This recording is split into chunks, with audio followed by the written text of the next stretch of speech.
the sun sets, the undead awaken. To slake their hunger, they feed upon the herd of unaware mortals. Right beneath our noses, the kindred clash against their rivals as they vie for control of the city of San Francisco. Are you strong enough to cheat final death and see another night? Vampire the Masquerade Rivals expandable card game from Renegade Game Studios.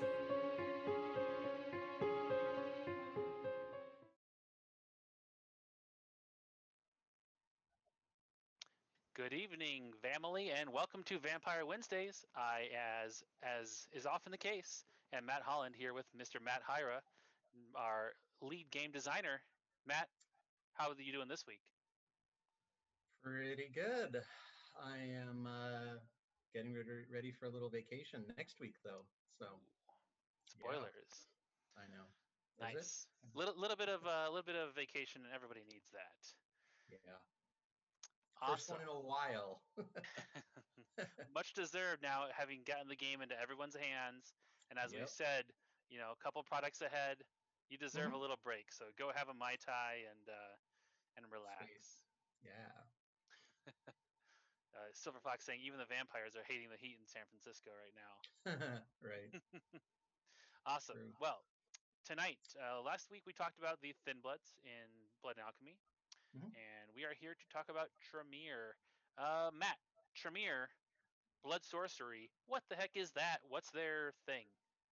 Yeah. Well, blood sorcery is a real magical attunement of the blood, and the Tremere, use their blood in conjuring ways that other people don't. So you're going to see a lot of kind of crazy effects within the clan. Awesome. I think it's going to be another. It's been really interesting to see how each of the four first clans, and then these two, and then when I peek ahead at things that are coming, how clans are so differentiated, like still working mechanically together, but they Mhm. really have such a strong flavor. So that's been really cool to see, and I know that's a thing that the players enjoy Yeah, about the difference in the clans too. So and good job. that's well, yeah, and then these are things that players and vampire fans have lived with for almost 30 years. So getting to see it in a card game form, for this for rivals is a cool thing, and it makes it an interesting design challenge for me of taking someone else's little clan themes and whatnot and translating those into some interesting card game effects. Yeah, yep. That's the thing that I just think is so cool about any game like this is looking at the canon or the background material and how it's Hmm. translated mechanics. Yep. I imagine that's a very fun part of your job. Yeah, it's pretty cool. Awesome. Well, let's see some of what the Tremere have to offer. Some of these cards we did talk about at Elysium, but of course we're going to show Yep. you the rest of this pre-constructed deck. Uh, you mentioned this last week, but just so everybody knows, Hmm. these are not. Most of the cards you'll see are in there multiple times in the deck, right? We're just going to show Yeah, one instance. except for the vampires. True, and your Havens Yep. and Agenda too. Right. Um, Right. but if you see a really cool attack or something, you probably have more than one of those to work with when you're playing. Yep. Yep. And as with all the other cards, you can always customize that deck, add the additional copies up to the max of 3, whatever you'd like to as you get deeper into the game and play. But this is just a taste of the pre-constructed deck that comes pre-built in the box, so you can crack it open and play, which I think is a cool touch in this game to Mhm. help the players who don't want to have to build a deck before they can play. Yeah. Yeah. It makes it easy to just pop it open and go instead of sorting through everything, evaluating everything. Just play, and then you're going to have a much better idea of what you like about it and what you don't like about it, what fits your play style, what might be good, something interesting to port into your current deck. Maybe there was an aspect of your current deck that wasn't so great, and you're like, whoa, if I throw some Tremere in here, well, then, so that's kind of fun. Awesome. All right, so leader, Six Blood, a big departure from Jacob. Sonia Yes. Valentine. Jacob Yeah. Frost, of course, the leader in the Thin Blood. pre-constructed deck. Right. Jacob is the leader in the Thin Blood. So that's the pre-constructed leader, right? Of course, you can choose any leader that that you wish when you actually make your own deck. But Sonia is the leader of the pre-constructed deck. She's got one of each of the disciplines that the Tremere have. That's Auspex, Blood Sorcery, and Dominate. So they do share a little bit with the Malkavians there, Auspex and Dominate, which is fun. But nobody else has Blood Sorcery, so that's going to make the Tremere very interesting. Sonia, so mental, the Tremere are very much scholars. Knowledge is power is one of their mantra. So you're going to see a lot of mental in them, which is Sonia personifies that. And her ability, if you haven't seen her before, she's going to allow you as just a freebie at the start of your turn to, if there's a character out in the streets, you can replace their blood with one of your color. So if you're blue and they're red, you can pull one of their red off and put one of your blue on, and then you're going to wonder, well, how's this going to profit me? How's this going to profit me 1 or 2 turns from now? We'll find out. You see a little peek like Grigori there. Oh, I love that art piece. Grigori, he has a similar ability. We'll skip over to Grigori because he is of a similar vein, also high in the mental. He also can replace blood on characters, but he does it as an exhaust, and the target does not have to be in the streets. Sure. He can sorcerize all the way into your haven, so you're not going to be able to get away from him. But his ability isn't free. You do have to exhaust him, which it is not an action, so you're still going to be able to do 2 other things during your turn. It's just an exhaust that will take him out of any potential combat or blocking situation, though. Sure. Mm-hmm. All right. Well, we'll come back to Aurora because she kind of departs from this blood thing. Let's talk about Fuag there. One of the reasons you might want to have that blood on another character in his ability. For Fook? Fook, yeah. Yeah. So the reason that you're trying to get some of your blood out there, let's just say you just want your blood out there, okay? You don't care where your blood comes from. You just want blood for your rituals. And when you play a ritual, you're going to be able to draw some of that blood that you've got out there onto your ritual to power it up over time. Fook, he allows you to, once per turn, because it's a activated ability, he can basically remove a blood from himself to put it onto a ritual you control. So for instance, if there was a ritual with a cost of removing a blood from it, you could keep that going longer. If it was a ritual that just had a timer of like remove a blood at the start of each turn and you wanted to keep it going, you could get some blood off of him and onto your ritual. The blood doesn't have to be you don't have to use stolen blood. You can use blood from your own characters. You can use stolen blood of your color, but then you can also just add in more blood from some of your characters like this guy. I gotcha. So his ability only lets him pay that 1 blood. That's right. Okay. Yep. I was misreading that, thinking that was a way you could spend that blood that you're putting out there with Grigori and Sonia. We'll get to some of that though. Yeah. When you see pay 1 blood, so that is his personal ability. It's going to come from his personal blood supply. Now he's only a BP 4, so doing that, might weaken him a little bit. But of course, you could mend him at the end of the turn, or you might find other ways to mend him as well. Certainly. Okay. That's without having the rules directly in front of me. Sometimes I have to check that because I still haven't played quite enough Rivals to be up and running on all the interactions. So then let's go back to Aurora. A little bit of departure here with a higher physical stat. Right. Yeah, she's double Auspex. Yeah, double Auspex, which you might think is a little unusual, but you'll see that she has the Tremere wanted at least 1 potential leader character to have more than 1 Auspex. We'll get to that later. But let's look at her attacker ability. If she's an attacker and deals at least 1 damage to the target, you're going to put a fear token on the target. And what a fear token does is... People have been asking that. I suspect they are. A fear token on a vampire makes it so that vampire doesn't ready at the start of that player's next turn. So if she attacks a character who is exhausted and manages to get the fear token onto them, that character is not going to be able to do much on their next turn. If it was on someone like Grigori, you wouldn't be able to use his exhaust ability. If it was on someone like Fook, you could use it because that doesn't matter whether he's ready or exhausted.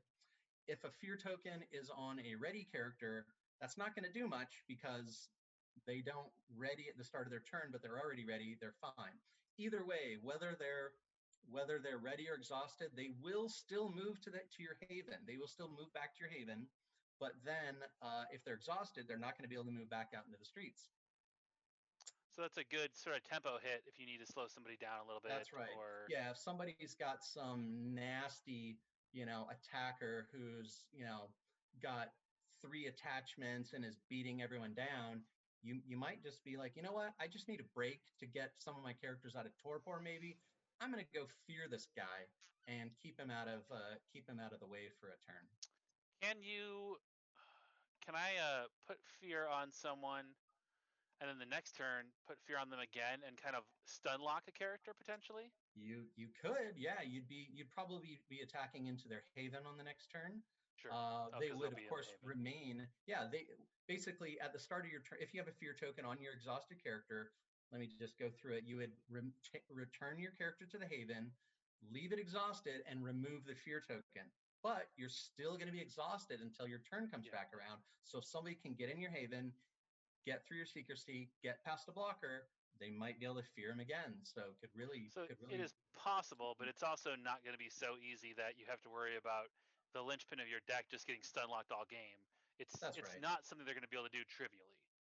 Yeah, and they have to, and she has to deal at least 1 damage to the target. So with Auspex, that might, there's not a lot of great Auspex attacks. Granted, she can use pretty much any physical attack and probably can get some damage through, but not always. There's a lot of physical defenses out there. Sure, that makes sense. Especially if they're going for like a very attacky character, they're probably going to have some of their own. So, right. All right, let's see the rest of this default pre-constructed coterie here. Yeah. Faith, Gray, Darius, and Lorenzo. We've talked about Lorenzo, but let's talk about Faith and Darius. Yeah. All right, Faith Gray. She's just a standard meat and potatoes of a strategy. When you do something, draw 1 card. That's a fan favorite. Everyone likes to keep their hand full of cards. And rituals, they take a little bit of time to do, and often a good amount of manpower. So having those extra cards might mean extra reactions, might mean just extra options for next time. So that's always going to be a popular thing. Darius Wolf. So players are used to seeing 3 BP guards. Yeah. But lo and behold, this is a 4 BP guard. With an extra ability too. Because of that, he has a little extra going on. When Darius blocks an attack, draw 1 card. So you've seen 2 card draws in their characters already. So it's almost like drawing cards might be a sub-theme of the clan.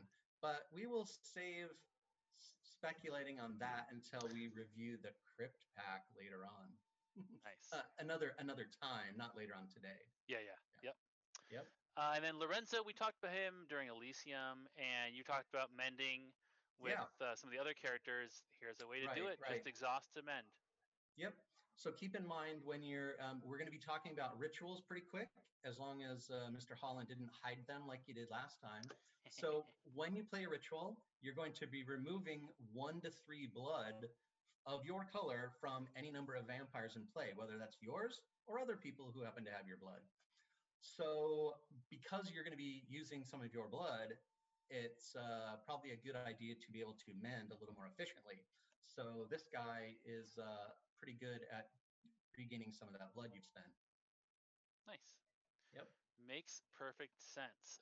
And then, of course, no precon is complete without the Haven and Agenda. Actually, really no deck at all. But they do play a pretty big part in the strategy and sort of the method of scoring for these for this clan.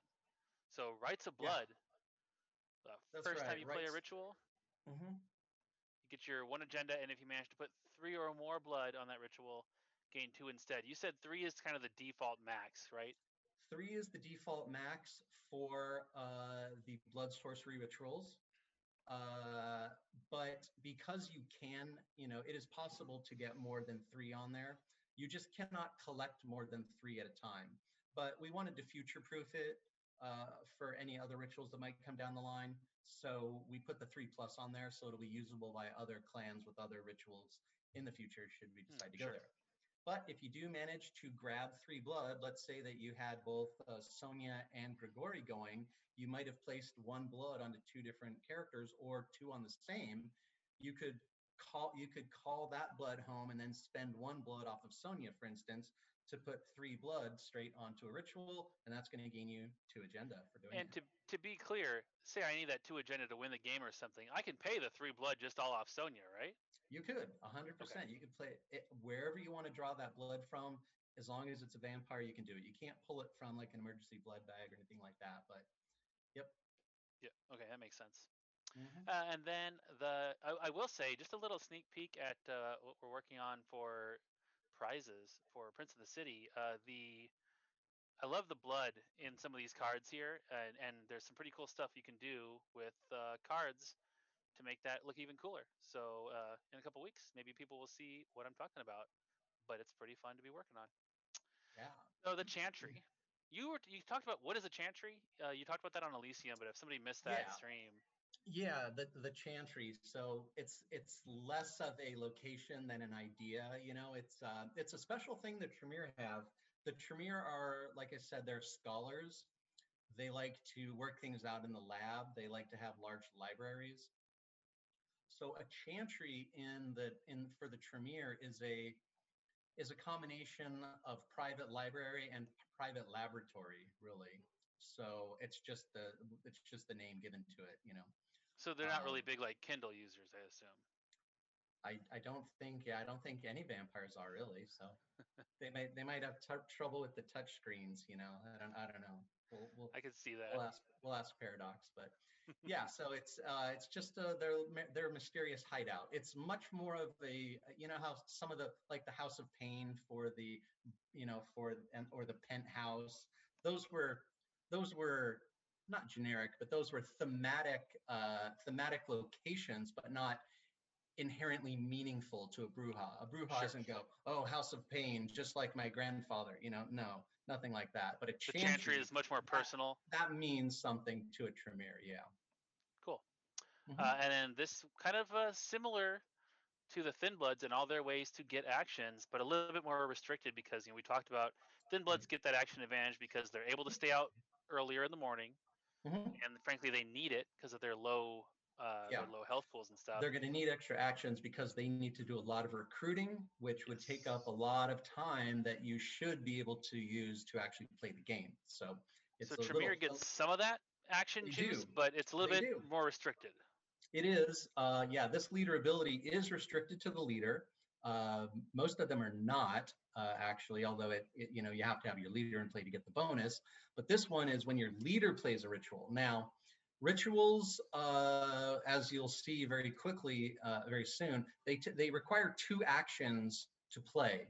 So instead of just spending your entire turn just doing that, if your leader plays it, you're going to gain an unhosted action, which you can use to draw or recruit or play an unhosted ongoing, things like that. Now, let me also just say that you can reduce the two The two action action cost. cost of a ritual by exhausting a second vampire in the party who has blood sorcery.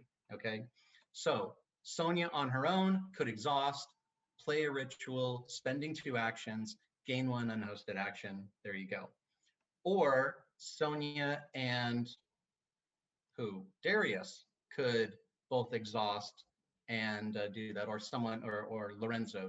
As long as they have blood sorcery, as long as Mm-hmm. they're in the same party, they're performing the ritual together. You reduce the cost down to just 1 action if you use 2 vampires. So 1 vampire, 2 actions. 2 vampires, 1 action.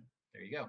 And then this even if you reduce it to 1 action, as long as your leader was in on it, you're going to be able to, you're going to gain that additional. So you may end up with 1 action and 1 unhosted after playing a ritual, which is a pretty good position to be in. Yeah, no, that's awesome. Mhm. Silver Fox is asking if it's a single turn effect or until it's removed by an outside force. I assume that's about the Chantry. So that's just I guess, Right. theoretically, anytime your leader does that, as long as your leader is not in torpor or burned, you'll get that effect. If you had a way to do it twice in a turn, which I don't think you could necessarily do, but maybe in the future, if you could, If you you had a could way to trigger it ready twice. your leader, yeah, if you had a way to ready your leader, you could do it twice in a turn. I think what more the Silver Fox is asking about is, Fear. am I gaining 1 unhosted action permanently?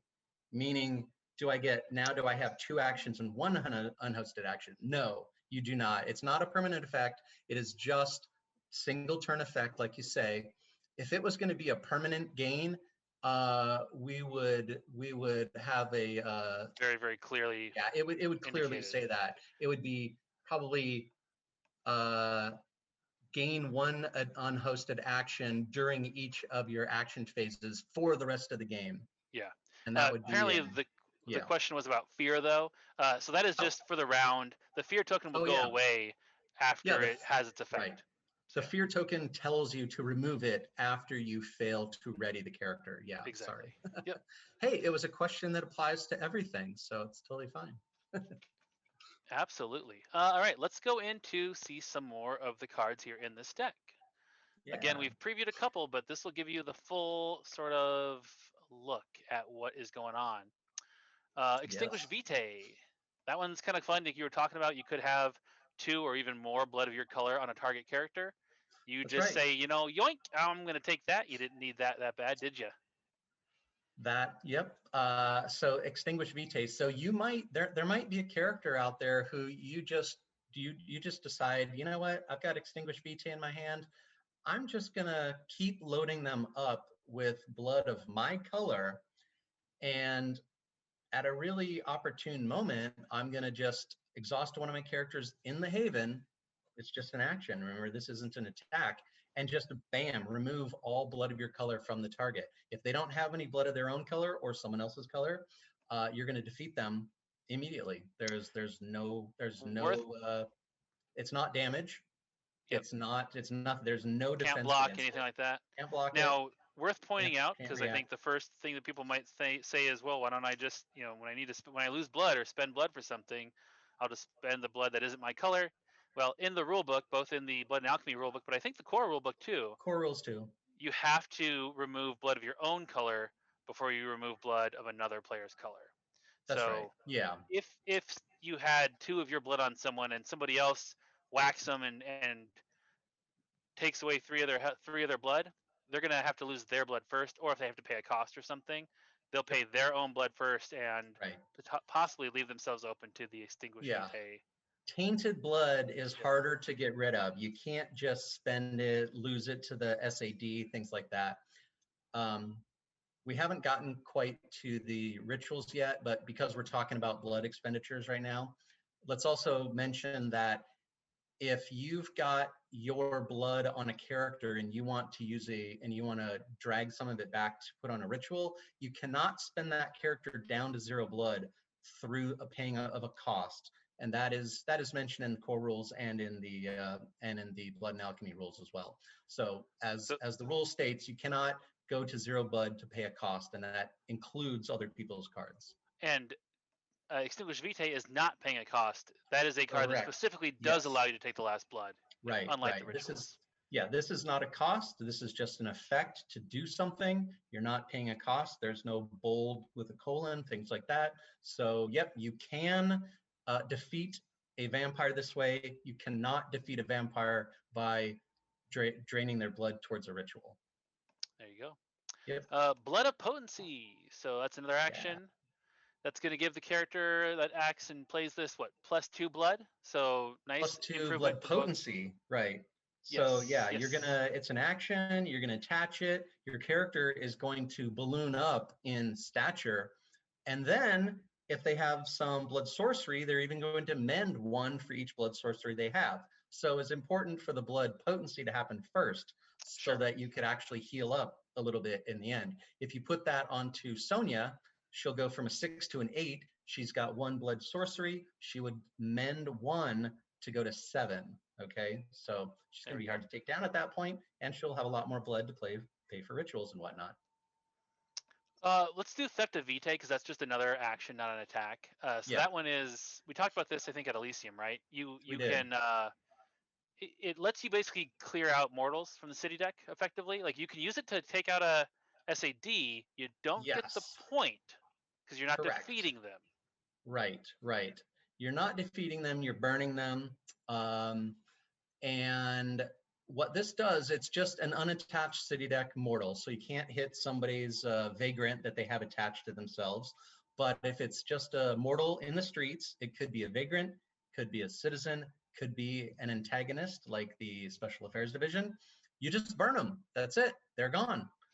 Now, if they have a burn benefit, the acting character claims that reward. So if you burn a freestanding vagrant, your character will mend 2. If you burn a citizen, you'll mend 3, which is pretty good for a clan who likes to spend their blood a lot. Yeah. If you burn an SAD, they don't have a burn benefit, so you're not going to gain any. There's no reward for that.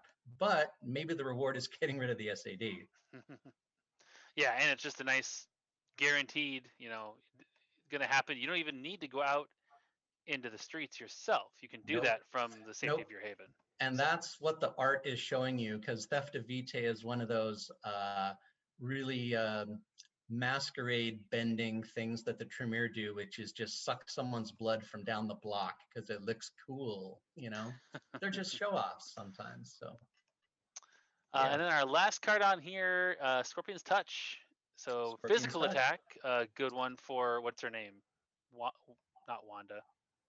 What's her name? With the 2 physical Tremere? It Aurora? could be, except that she doesn't have blood sorcery, so she has Oh, Auspex. Yeah. So there we go. basically, yeah, She's the don't. double aspects. Right, right. Okay. You might find a double blood sorcery in the crypt pack. That's a little spoiler. Come back for that in 2 weeks, right?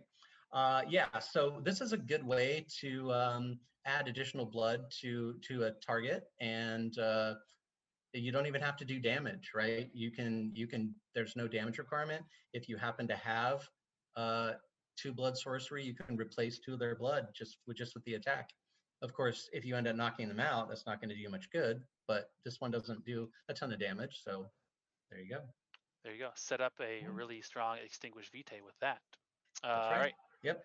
Let's see It's a what good else the 1-2. Tremere are It could be a packing. good 1-2 punch. Actually, you're right. Oh, in a single turn. Mhm. Baal's Caress. Baal? Baal? Yeah, Bale's Caress, right? Baal's Caress. Yeah. So this is a nasty little card. It's Yeah. it's a 5 blood potency to play. And it's played face Uh, up. It is played face up, and it does 0 inherent physical damage. It's a physical attack. You play it face up. You got to give your opponent a little warning that you're coming at them this hard. But uh, essentially, if you have blood sorcery, you can pay 1 blood to add 1 aggravated damage to the attack. Okay. Now that aggravated damage, as will be explained in the rule book, is separate. Okay. This is not an inherently aggravated attack because aggravated does not appear at the top of the card, right? So you can add aggravated damage to it though. Now, when you add aggravated damage, that damage is not going to be prevented by their physical stat. Any physical damage from your own stats or other abilities like blood for blood or whatever you've got, that would be reduced by stats and whatnot. But the aggravated portion is not blocked by stats. So a Now, simple example is if I'm doing 3 damage to somebody with a 2 physical plus the 1 aggravated, 1 damage is going to go through, and then I'll add the aggravated back in after the calculation. There you go. Essentially, yes, you can just add the aggravated on top of it, as long as, keep in mind, if the defender has some damage mitigation like shields or a vagrant, they can use that against the aggravated damage specifically. So you could say, I'm going to, if you activate it once to do +1 aggravated, your foe could say, I'm going to exhaust my vagrant to block that aggravated damage. So that is legal. Okay. So this is, if you've it's a good finisher though. If you've got somebody low and you figure they don't have any shields, and if you know if they have a vagrant or not. So there you go. It's a good way to knock somebody out, possibly permanently. Nice. And then Mhm. seek knowledge, our first ritual. So like The you first said, ritual. 2 actions. Got the ritual type and the Yep. ongoing type, and you place Yep. 1 to 3 of your color of blood, and that, like you said, can come from anywhere That that's on a character. comes from any vampire, any living, breathing, sort of breathing vampire. Sort of Yeah. living. Right. So yeah, that's in bold. It's preceded by the blood sorcery icons. You have to have blood sorcery to be able to place blood on it. It is a Tremere only card, by the way, and the seek knowledge, that's a big thing. Seeking knowledge is a big thing in the Tremere. This is once you've got 1 to 3 blood on it, then once during each of your turns, you can remove a blood from it, draw 2 cards, then discard 1 card, and that discard can be any card in your hand, doesn't have to be one of the 2. And then if you can find ways to keep the ritual around, use some Keep getting that card draw. yeah, use Fook and some other people, you can keep it going and draw lots of cards. And that ongoing is not an action. That's just a thing you can do on your turn. And That's that does right. play into that sort of sub theme you Yep, talked about of card draw. So cool. that's right. What do we got next? Probably more rituals. It's got to be some more ritual. Whoa, ho! Feast of Rituals. A lot. We talked about only one of these so far, I which is Blood know, Makes I Noise. know. So Blood Makes Noise, we'll just Sure. talk about real We'll quick. talk about Blood Makes Noise real quick. Same thing. All the rituals are very similar with the two first 2 actions, lines, the ritual, line. ongoing. They all have the same top line. Blood sorcery, place 1 to 3 blood of your color on this card. With Blood Makes Noise, that's relentless. You can use that once during each player's turn, including your own. Remove a blood, gain 1 prestige or 4 influence. So the Tremere have they have a lot of tools in their war chest. Let's just say if they're low on prestige, they have a way to get it back pretty fast, because you can get 1 prestige during each player's turn. Pretty good. Oh yeah. Yeah, if you want to run some schemes or titles, that's a good way to get some fast influence. Nice. Yep. And then we'll just go in reverse order. Let's do Sure. Truth of Blood. So Truth of Blood, Yeah, we'll again, save same. Sleep of the Damned for the last, because it's a little weirder. Yeah, Truth of Blood. This one you might need a Blood Makes Noise to be able to pay for Truth of Blood. This is one of the only ones that has an additional cost to it other than just removing blood. Yeah. So this is going to you're going to pay 1 prestige, remove a blood, and then target foe loses 1 agenda. So if someone is climbing up to the 9-10 slot, it's time to start whittling them back down. And Truth of So Blood is the it way to do seems it. like another sort of sub theme with Tremere here is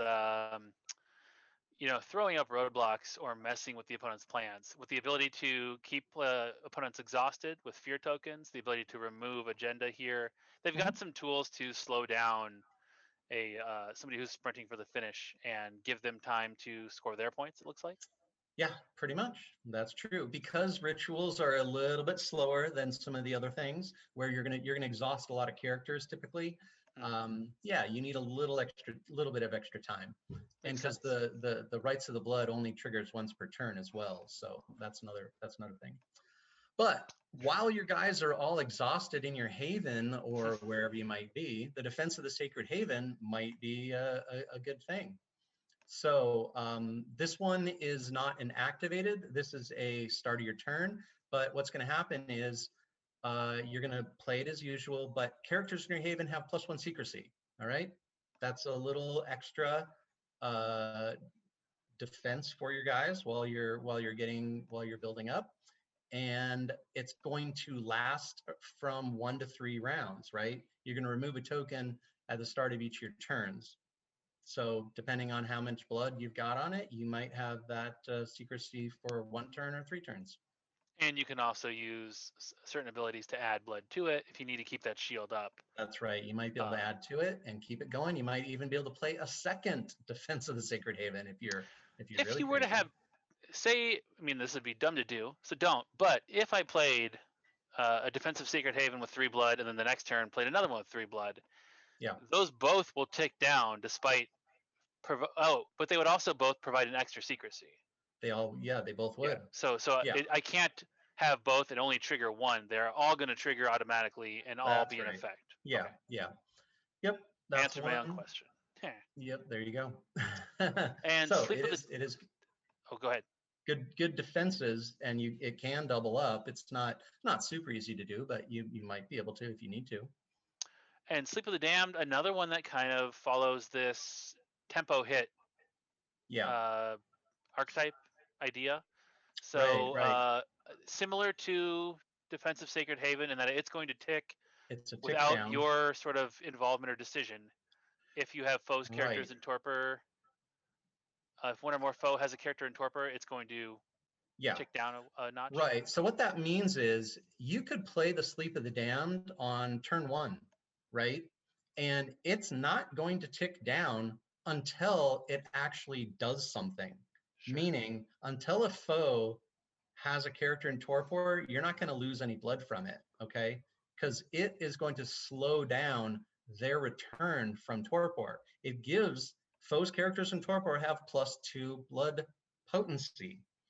Now, what that means is if you've got a 3-cost character in torpor, it suddenly is a 5. You're not going to be able to get it back in one turn. It's really rough for Thin Bloods, who would normally get their vampire back right away. That is true. That might make the Tremere versus Thin Blood an interesting matchup, you could almost say. It's almost like It's funny how that works out sometimes, like just the serendipity of that sort of thing. Yeah, and that card that gives +2 blood potency, it's almost like that could counteract the -1 BP tokens that Thin Bloods give you. So this was a good pairing. So anyway, the Sleep of the Damned, if your 3-cost character goes into torpor, they're suddenly a 5. Once they have 5 blood on them, they will come back into play, but they will lose the extra 2 blood once they leave torpor back to the their general blood potency supply. goes back down. Goes back down to 3. That's right.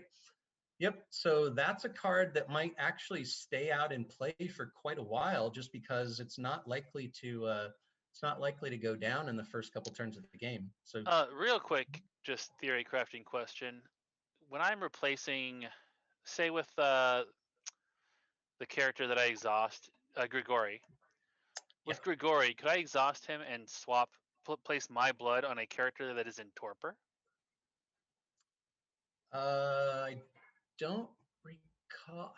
I don't recall. Well, the rule on torpor, and I think we may have this. We may have explained this a little bit extra in the Blood and Alchemy rules. Is you can only target something in torpor if it specifically says torpor. Okay. Right. I mean, smart. Good. I just was wondering if that had been accounted for. Right. Or if it says like a character you control, right? Sure. You control your characters in your coterie and in torpor. I forget what the exact wording was on Grigori, but I think it says target. It says target character. It doesn't mention torpor, therefore you can't do it on torpor.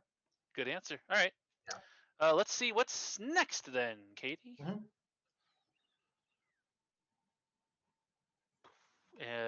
Let's see. And Venerate and Rain of Blood, both of these I think new to being shown here. I think so. Well, Venerate? Enervate. Yeah, Enervate. Enervate. Enervate. So Enervate, this is a Tremere only. It's an action. Use it only in the streets. Steal a prestige from target foe. Pretty easy. Put it on the acting character, the one who's taking the action, as a mend effect. So you're basically stealing one of their prestige from their personal supply and turning it into blood on yourself. Now, hopefully they're not a Tremere, or else they'll be able to maybe grab it right back for their own ritual. So Tremere versus Tremere can be pretty amusing. So that's just a fun little effect and a very easy way to just steal a blood or steal a prestige and get a little bit out of it. Knock someone's prestige down a little. And then Rain of Blood. Yeah. Scheme. So who can spot the weird part of this card? There's something new and unusual about this card. No one? Anyone? Is it That it's an unhosted action? Yes, yes, Ah, it is an yes. unhosted scheme. All previous schemes have been just a regular action, meaning someone has to play it. In this case, you don't, which makes it very useful if you have an extra unhosted action by way of the Chantry, for Okay. I was instance. going to ask why Yes, is it like that? yeah. Because then it can And be played off the so Chantry action. that's right. So the Rain of Blood certainly encourages the Tremere player to remove one blood from as many different characters as you can, because then if you play Rain of Blood, it's each You get them all each back. player mend one on each character in their coterie and torpor. So it's gonna help everyone, but I guarantee the Tremere are gonna have the most tiny bits of blood missing from each of their characters, while Yeah, other and the teams, Tremere are you know, getting the most out of spending that blood, so getting that's it right. back is a bigger help for them. Yeah. Cool. So they have a lot of mend effects, as you've probably noticed. They need it because they like to play rituals and those cost blood. There we go. Of course, if the scheme passes. So notice True. that, and this is mentioned in the rules. So if you have a character who gains bonuses for playing schemes, no one's playing this scheme. Just keep that in mind. Ah, Yeah, you the player are. There isn't a no one's. It's not a because it's hosted action. unhosted. Yeah, no one's playing it. So there you go. Nice. All Mhm. right, let's see what's next. Probably some more attack cards coming up, I'm Yeah, guessing. I think there's a couple more. Yeah, there we go. So we've talked about Mesmerize. Pretty simple. We Mental did. attack, one more damage, put a fear token on. Yep. But This we've got some other requires ones. dominate. So you don't have to do any damage to them. You can just attack and into someone that oh, you're exhausted and you have 2 mental. I don't care. I'm not going to do any damage to you, but now you have a fear token and you're not going to be ready. You're not going to be able to ready at the start of your next turn. So just a good way to keep someone out of the action for a little bit. Then Absolution, 5 blood potency cost, Yep. plus 2 damage, 2 and that damage. text box is a doozy. That is, yeah. When you've replaced blood on other characters, if your color's on them, you're gonna negate their reaction. So that is it's pretty good. It's almost like you have insight into their mind, right? And we've seen something that negated reactions, or like, but wasn't there a card you had to play face up that had a similar thing last week where like they didn't get to react or something? But this, Oh they're going to yeah, that react, and then it's right. going to be negated. So that card is they still Yeah, spent the card, which is right. Yeah, I think you're talking a about hit. far reach. If you remove an alchemy from your character from the acting character, they start an That's the one. attack that can't be reacted to. Maybe This can that's what be I'm thinking. reacted to. They're not going to know it's coming because you're playing it face down. But if they react, you'll negate that reaction. You know their mind. And then Intimidation, this one I thought was cool. It's got the plus 2 damage to City Deck Mortals. So that's going to pop a SAD, right? They're 3 health? Or no, they're 4. They're 4. They're 4. They're So you 4. would So as need long as you have one. a social, you Yeah, can you kill could a take SAD. out even a character with 0 social could take out a citizen with that, because it would be a total of 3 damage versus City Deck Mortals. They would need to have 1 extra social to be able to take out an SAD. Yeah, and then on top of that, if the attacker's BP is higher than the target's, exhaust the target and put a fear token on them. So if you're worried about someone, oh no, none of his guys are exhausted, my fear token won't do anything. Well, guess what? Intimidating them, you'll as long as you're bigger, you'll exhaust them. Also worth noting, and I'm guessing the answer, if you have multiple fear tokens, you lose them all at the same time, right? It's like, if I Right. stacked 2, there's no reason to do that, but it also No. doesn't lock them for 2 turns. Right. Stacking does nothing more. Two is not better than 1. Perfect. I like that card because it's got utility both against the mortals and the enemies, Yep. and it's different utility. It's just it's neat. Yeah. All right. What else do we got? I think we're down to just the last couple things It here. might only be 1 more panel. Yeah. Yes. All right. Okay, premonition, unhosted action, a good thing for when you've got an unhosted action from the Chantry. You can actually use this unhosted action To gain a real action. attach it to a character in your coterie and gain 1 action. So convert that unhosted to a regular action, and now you can make an attack or play another ritual, perhaps. Now, if you have if the character that this is attached to has Auspex, then characters attacking members of this party play their attack cards face up. You can see the picture there. That is there's a young guy with a knife behind his back, but the shirtless guy, catches a glimpse in the window of him attacking. It's almost like he's got a premonition or something about an incoming attack, and now he's going to know what it is. So if someone comes at you with a absolution where you're going to get your reaction negated, you can say, whoa, I don't know, maybe I won't react to this one. Or more likely, they won't bother attacking you with any of their super tricky stuff that you're going to be able to see coming, because you're going to be able to get a good blocker in there or have typically a good reaction to it, perhaps. That seems like a very good card for any clan that's going to have a lot of Auspex, because that's just straight utility, and you're never going to be sad that you have that on a character. Yeah, I mean, it is pretty passive. It doesn't give you any benefit against the attack except for knowing what it is. So it's really just a card out of your hand. But it's, as an unhosted action, it's a pretty good deal. And then certainly, last but certainly not least, Heightened Senses. This is another non-Tremere specific card. It is a special reaction. That's new, right? Yeah, special. When you see reaction special, that is a clue, and this is described in the rulebook. That's a clue that you can you're going to be able to make some use out of it beyond just the standard you attack me and I play a reaction. In this case, you can play it to aid any character in the streets, got to be in the streets, from any coterie. Okay, so this is a way, if someone is about to lose the game because their last vampire is on the line, you can actually step in there and defend them. With Sonia, she's got 1 Auspex. The target defending character in the streets has +1 shield for each Auspex your leader has. Sonia would be able to give someone +1 shield.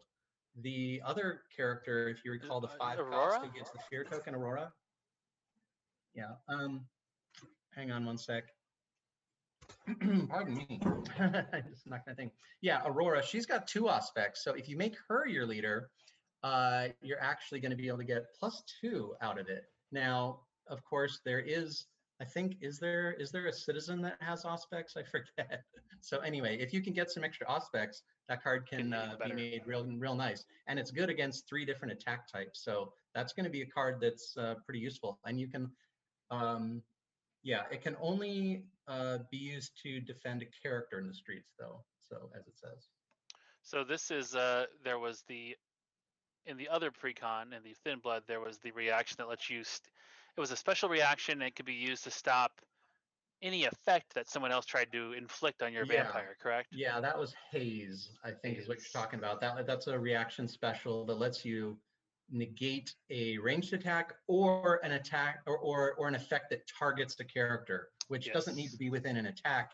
Therefore, we call it a special, just to alert you that you can play it outside of the normal reaction zone. So 2 reaction specials in this pack. Is there any that we might see in the Crypt pack, or is that is this the sort of the inaugural flight of the reaction special? Those are it. Those are it for this one. Yeah, it's not something we're going to do every time, but if there's some effects that we want to, if there's some effects that we want to be able to be used outside of combat, we're gonna put special on there and explain how to do it. Granted, Heightened Senses is used during combat. It's just not during the normal combat sequence, because keep in mind, you can even play this after the defender has played their own reaction, right? This is your reaction, not their reaction. I see. Yeah. And could you play it after one of your own vampires has played their reaction? Yes, you can. Okay. Yes, you can. Cool. This is based on your leader. So it's the person who's playing this. You check your leader's Auspex. It's not the leader of the person you're playing it for, right? Sure. Well, cool. This has, I think I'm still more of a Thin Blood guy because I love all the extra actions they get, but Tremere definitely has some really interesting tools and sort of themes. Yeah, indeed. So I think Yeah, people are I like psyched. that, you know, their rituals can cover a lot of ground. You know, whatever's ailing them, they might be able to figure out a ritual to take care of it.